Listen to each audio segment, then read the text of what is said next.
Hello friends, कैसे हैं आप सभी। आज हम एसएससी जीडी के मॉक टेस्ट जो नवीन सेट द्वारा 3 बजे कराए जाते हैं उनके प्रैक्टिस सेट का रिवीजन करेंगे। तो practice set number 01 SSC GD के लिए स्टार्ट करते हैं। पहला क्वेश्चन है, सत्रिया को संगीत नाटक अकादमी द्वारा किस वर्ष शास्त्रीय नृत्य के रूप में मान्यता दी गई। ये है 2000 ईस्वी। संगीत नाटक अकादमी की स्थापना हुई है 1953। हेडक्वार्टर है नई दिल्ली। शास्त्रीय नृत्य में 2 भाव होते हैं, एक तांडव भाव, एक लास्य भाव। तांडव भाव भगवान शिव और लास्य भाव माता पार्वती को समर्पित है। अब देखते हैं कि भारत में शास्त्रीय नृत्यों के कितने प्रकार हैं। तो भारत में शास्त्रीय नृत्य की कुल संख्या 8 है, जिनमें भरतनाट्यम जो तमिलनाडु का है, कथकली मोहिनीअट्टम केरल का है, ओडिसी उड़ीसा का, मणिपुरी मणिपुर का, कुचिपुड़ी आंध्र प्रदेश का और सत्रिय असम का, और कथक यूपी और नॉर्थ इंडिया का। इनमें सबसे पुराना है तमिलनाडु का भरतनाट्यम, जिसको 1932 में मान्यता दी गई और लगभग यह 2000 वर्ष पुराना है और सबसे पुराना शास्त्रीय नृत्य। और सबसे नवीनतम है सत्रिया जो असम का है और इसके संस्थापक श्रीमंत शंकर देव है और यह 500 वर्ष पुराना है। नेक्स्ट क्वेश्चन है, वादक पंडित राम नारायण का संबंध। शास्त्रीय वादक हैं, इनका संबंध बताना है। ये हैं सारंगी से। सारंगी के कौन कौन है, रमेश मिश्रा, शकूर खान, सुल्तान खान। और पंडित राम नारायण की पुत्री है अरुणा नारायण, जो इकलौती महिला सारंगी वादक है। और इकलौती सेनाई वादक कौन है, बागेश्वरी कमर। शुरुआत से कुछ प्लेयर देख लेते हैं हम। अमजद अली खान, अली अकबर खान। और उन अमजद अली खान के 2 पुत्र अयान अली खान और अमान अली खान भी सरोज से संबंधित है। वीणा से एस बालाचंद्र का संबंध है और कट्ठम से टीएच विनायक राम और ईएम सुब्रमण्यम। नेक्स्ट है, चित्या गिरी विहार महोत्सव किस राज्य का है। तो ये है एमपी का। एमपी के और नृत्य हैं गुड़लिया नृत्य व नीरजा उत्सव, कक्सार उत्सव, लोकरंग उत्सव। त्रिपुरा के हैं नीरमहल उत्सव, पीलक उत्सव। और तेलंगाना के हैं बोनालू और बथुकम्मा। बोनालू और बथुकम्मा।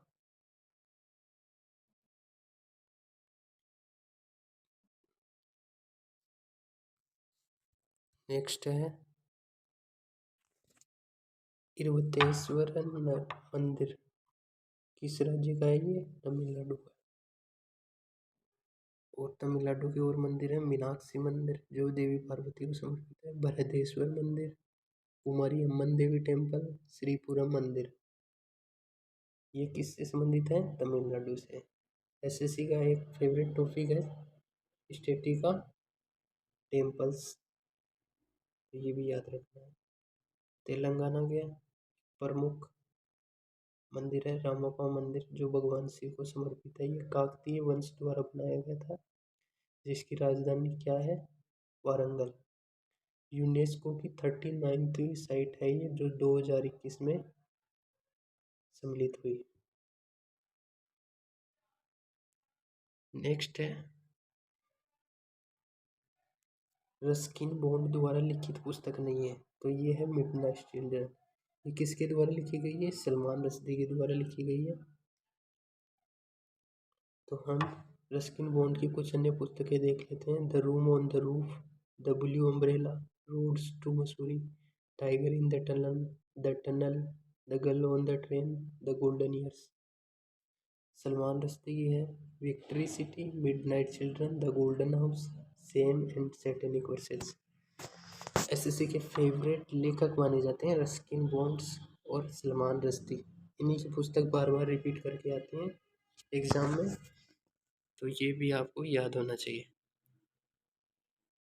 आप हमारे इस नोट्स का पीडीएफ भी ले सकते हैं हमारे टेलीग्राम चैनल पे। हमारे टेलीग्राम चैनल का नाम है SSC exam idea. Next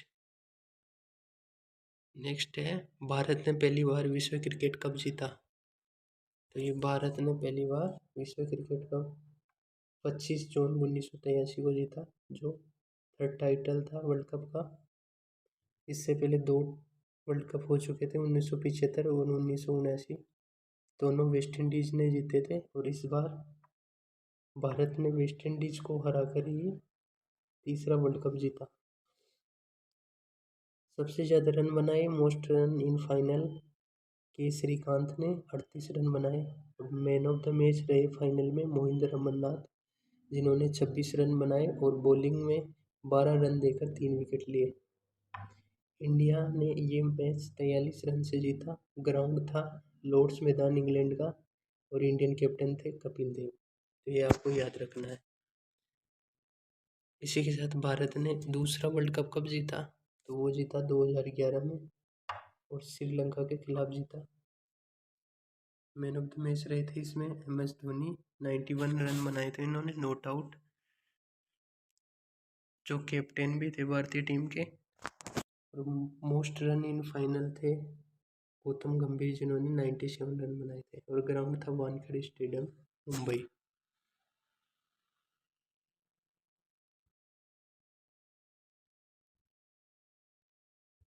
next है, मार्शल लॉ की अवधारणा जो मूल अधिकारों को प्रतिबंधित करती है, किस देश से ली गई है? ये ली गई है यूके से, अर्थात यूनाइटेड किंगडम इंग्लैंड से ली गई है। मार्शल लॉ अवधारणा क्या है? ये अवधारणा है कि जो हमारी फोर्सेज हैं, जैसे आर्मी, नेवी, एयरफोर्स,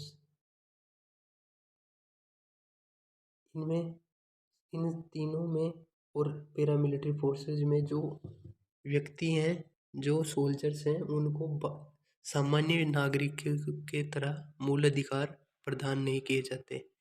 वहाँ पे मार्शल लॉ कानून चलता है। तो ये अवधारणा यूनाइटेड किंगडम से ली गई है। संविधान के कुछ भाग फैक्ट के रूप में याद रखने चाहिए आपको। वो है भाग 1, जिसमें संघ के बारे में बताया गया, आर्टिकल 1 से 4। भाग 2 नागरिकता 5 से 11। भाग 3 मौलिक अधिकार 12 से 35। ये आपको याद रखना है।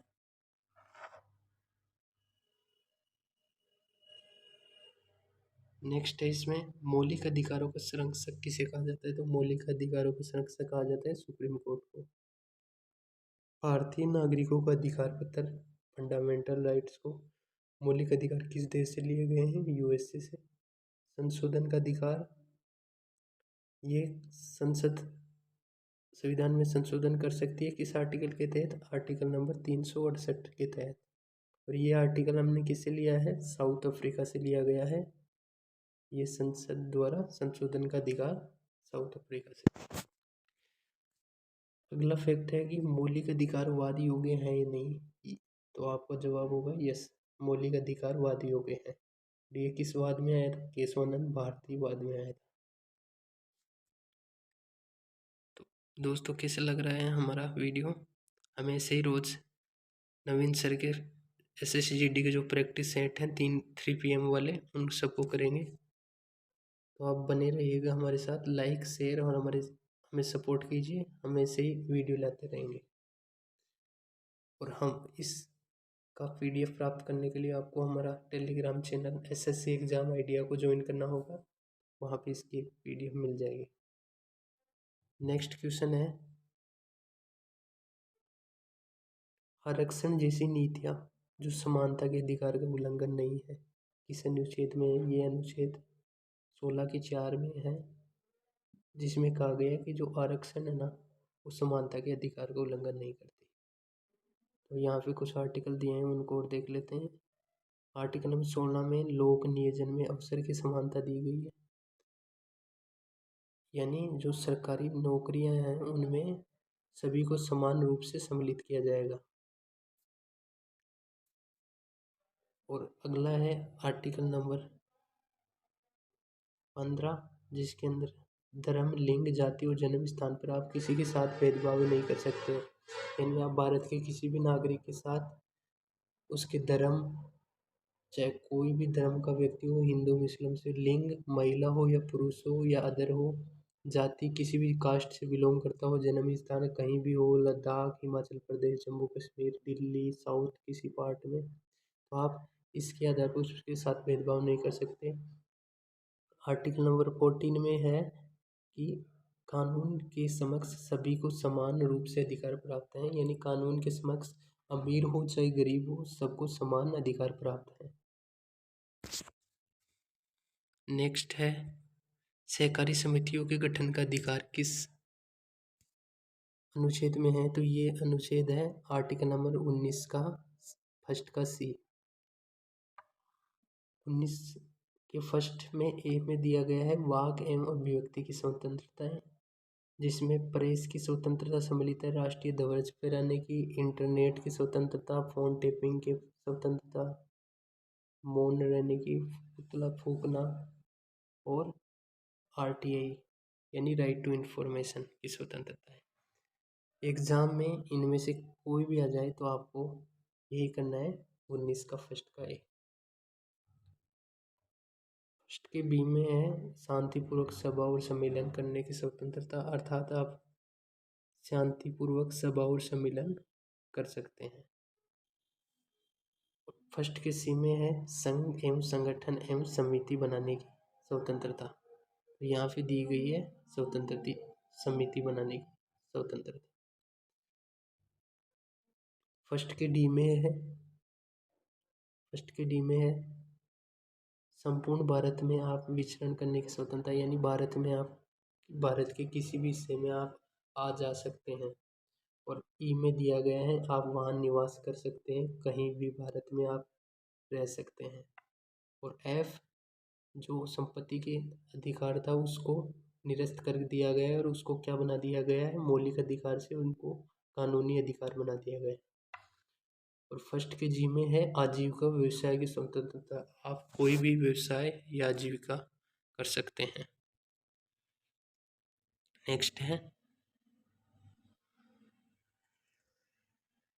नेक्स्ट है अलाउद्दीन के किस गुलाम सेनापति ने देवगिरी के रामचंद्र की लड़ाई में अपनी सेना का नेतृत्व किया? यानी अलाउद्दीन का जो गुलाम सेनापति था कौन था, जिसने देवगिरी जो महाराष्ट्र में है वहाँ के शासक रामचंद्र के खिलाफ अभियान में सेना का नेतृत्व किया था? तो वो था मलिक काफूर, जिसका उपनाम है ताजुद्दीन, जिसको अलाउद्दीन खिलजी ने गुजरात अभियान से पकड़ा था। इसके मलिक काफूर के कुछ युद्ध हैं, उनमें है 1306 में इसने मंगोलों को हराया था, और 1308-9 में यादव वंश, और 1310-11 में काकतीय वंश, जिसकी राजधानी क्या है, वारंगल।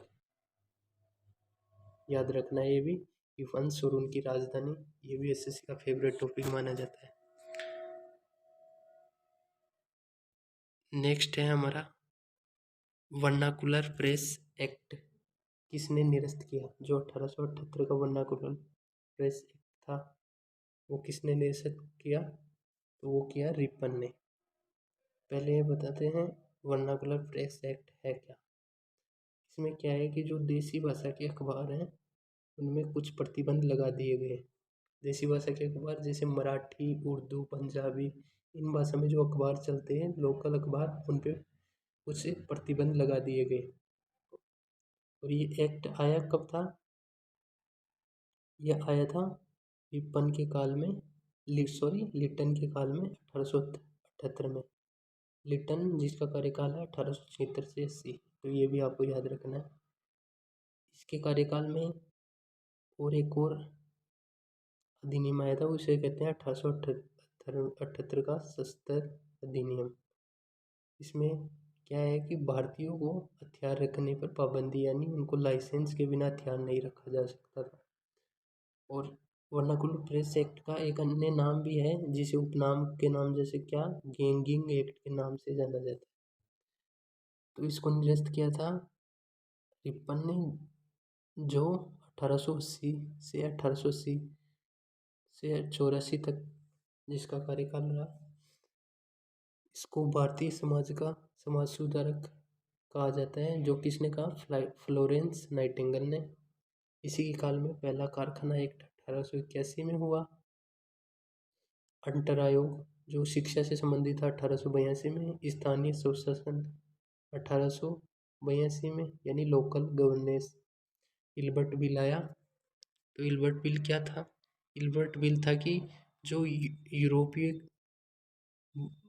यूरोपीय अदालतों में जो मुकदमे चलते थे उन पे अब भारतीय जज भी सुनवाई कर सकते थे, लेकिन ये बिल बाद में वापस ले लिया गया क्योंकि वहाँ के लोगों ने इसका कड़ा विरोध किया। तो इसके कार्यकाल में हम रिपन के कार्यकाल में भारत में पूर्ण जनगणना नियमित 1881 में हुई थी। ये भी आपको याद रखना है। नेक्स्ट है सालीबाई की संधि के परिणाम स्वरूप निम्न में से किस युद्ध का अंत हुआ? तो ये हुआ प्रथम आंग्ल मराठा युद्ध, जो 1775 से 82 तक चला। सूरत की संधि 1775 इसी से संबंधित है, और सालीबाई की संधि के साथ 1782 में ये समाप्त हुआ। आंग्ल मराठा युद्ध में आंग्ल शब्द का अर्थ है अंग्रेजी, और मराठा यानी मराठा शासक। इन दोनों के बीच में जो युद्ध हुए उनको आंग्ल मराठा युद्ध के नाम से जाना जाता है। ये 3 हुए, प्रथम, द्वितीय, तृतीय। इनका सन आपको याद रखना है 1775 से 82 फर्स्ट आंग्ल मराठा युद्ध, और द्वितीय 1803 से 1805, तृतीय 1817 से 1818। राजापुर घाट की संधि कब हुई? 1804 में, जो किससे संबंधित है? द्वितीय आंग्ल मराठा युद्ध से। तृतीय आंग्ल मराठा युद्ध से ग्वालियर की संधि संबंधित है, जो 1817 में हुई। कुछ फैक्ट दिए गए, उन फैक्ट को देख लेते हैं। 1761 में पानीपत का थर्ड युद्ध हुआ, वो किसके बीच में हुआ? मराठा और अहमद शाह अब्दाली के बीच में हुआ। और 1764 में जो बक्सर का युद्ध हुआ, वो मीर कासिम, शुजाउद्दौला, शाह आलम द्वितीय ने किसके खिलाफ लड़ाई की? ये अंग्रेजी सेनापति हेक्टर मुनरो के खिलाफ ये लड़ाई हुई। नेक्स्ट है बनास नदी का उद्गम स्थल कहाँ माना जाता है? तो ये बनास नदी का उद्गम राजस्थान के राजसमंद जिले से है। इसको होपो फॉरेस्ट के नाम से भी जाना जाता है। तो दोस्तों कैसे लग रहा है हमारा ये रिवीजन सेट? ऐसे ही हम सारे क्लासों के रिवीजन लेके आएंगे, तो हमारे चैनल को सब्सक्राइब कर लीजिए और हमारे टेलीग्राम को ज्वाइन कर लीजिए इसकी पीडीएफ प्राप्त करने के लिए। नेक्स्ट है 2011 की जनगणना के अनुसार भारत का लिंगानुपात। लिंगानुपात होता क्या है? जो वुमन पर 1000 मैन, अर्थात जो 1000 पुरुष हैं उन पे महिलाएं कितनी हैं, उसी को लिंगानुपात कहते हैं। तो ये कितना था? 943। सर्वाधिक किसका था? सर्वाधिक था केरल का। सर्वाधिक किसका था? केरल का। जो स्टेट में है 1084। यूटी में था पुडुचेरी का जो 1037 है, और सबसे कम था हरियाणा का 879 स्टेट में, और दमन दीव का 618 यूटी में सबसे कम था। और बाल लिंगानुपात था 919। सर्वाधिक किसका था? अरुणाचल प्रदेश का। ये याद रखना है, ये आया था अभी दिल्ली पुलिस एग्जाम में। तो नेक्स्ट है हमारा कौन सी पंचवर्षीय योजना महालनोबिस के विचारों पर आधारित है? तो ये थी द्वितीय पंचवर्षीय योजना। पंचवर्षीय योजना किस राज्य से ली गई? ये ली गई है सोवियत संघ से, जिसे वर्तमान रूस के नाम से जाना जाता है। तो ये आपको याद रखना है। और फर्स्ट और सेकंड के ये मॉडल भी याद रखना है। फर्स्ट आई थी पंचवर्षीय योजना 1951 से 56, सेकंड आई थी 1956 से 61। फर्स्ट में हेराल्डो मॉडल, सेकंड में महालनोबिस मॉडल, जो 1953 में तैयार हो गया था। ये आपको याद रखना है। नेक्स्ट है हमारा कि मानव द्वारा छोड़ी गई CO2 का कितना प्रतिशत होता है? यानी मानव जो ऑक्सीजन ग्रहण करता है और CO2 त्यागता है, उसमें CO2 का कितना प्रतिशत मानव त्यागता है? तो ये है आपका 4.4%।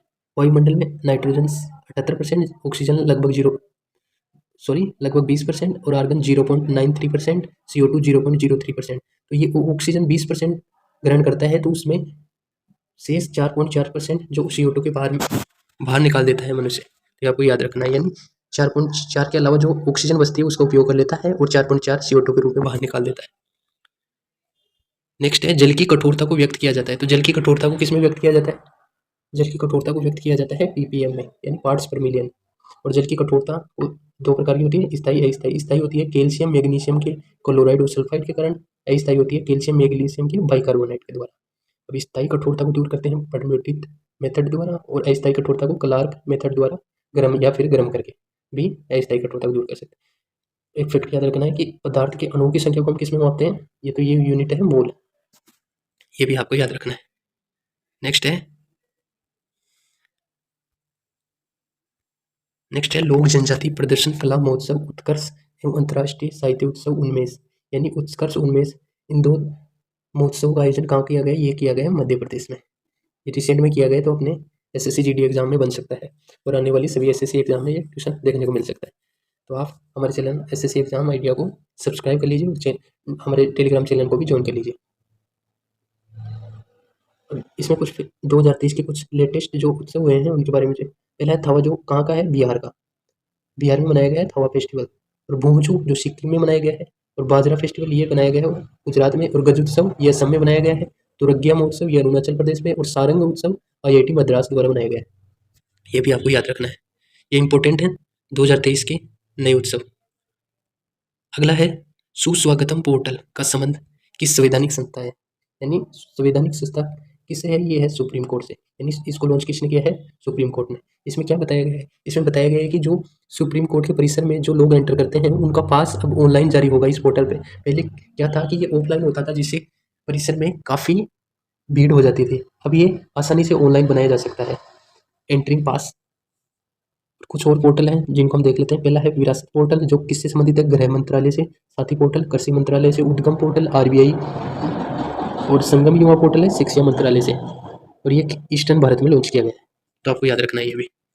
हमारा आज का आखिरी क्वेश्चन होगा कि पुरुष एशियाई हॉकी चैंपियंस ट्रॉफी का खिताब किसने जीता, तो ये जीता है भारत ने, पुरुष हॉकी एशियाई चैंपियंस ट्रॉफी। और ये भारत का चौथा टाइटल था जो भारत ने अपने नाम किया। हराया किसको है फाइनल में, मलेशिया को। आयोजन कहाँ हुआ, चेन्नई में। प्लेयर ऑफ द टूर्नामेंट कौन थे, मनदीप सिंह। और महिला एशियाई हॉकी चैंपियनशिप भी 2023 में हुई है, उसमें भी भारत ने अपने नाम किया है। और किसको हराया है, जापान को। इसका आयोजन कहाँ हुआ, रांची में। और रांची के जयपाल सिंह स्टेडियम में इसका आयोजन हुआ है। तो कैसा लगा हमारा ये वीडियो। और आज का आपका क्वेश्चन जिसको आपका आंसर कमेंट बॉक्स में देना है वो है कि पुरुष हॉकी विश्व कप 2023 इसको किसने जीता है और इसका आयोजन कहाँ हुआ है, ये आपको बताना है। और हमारे चैनल को सब्सक्राइब कर लीजिए एसएससी एग्जाम आइडिया। PDF के लिए हमारे Telegram channel SSC exam idea को ज्वाइन कर लीजिए, आपको इसकी PDF वहाँ मिल जाएगी। और ऐसे ही हम सारे सेट हैं जो SSC GD के लिए इंपॉर्टेंट है, नवीन सर द्वारा किए गए, उनके रिवीजन करेंगे और ऐसे फटाफट रिवीजन करके हम उनको समाप्त कर देंगे। तो लग जाइए, SSC GD का एग्जाम अब बहुत नज़दीक है, मुश्किल से 50 दिन भी नहीं है। तो जय हिंद दोस्तों।